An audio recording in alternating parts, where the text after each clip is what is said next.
আল্লাহর কাছে হাজার শুকরিয়া।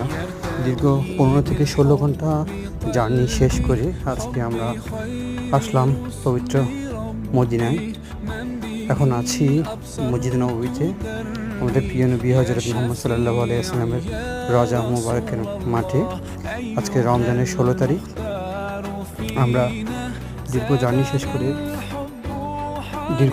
শেষ করে আমরা এখন নবীজির যে রওজা ওখানে শুয়ে আছি, বিশ্রাম নিচ্ছি। আসরের নামাজটা শেষ করে একেবারে ইফতার করে এবং এশার নামাজ তারাবি শেষ করে রুমে ফিরে যাব। রুমে শুধুমাত্র আমার ব্যাগটা রেখে চলে আসলাম, আর মন মানছিল না।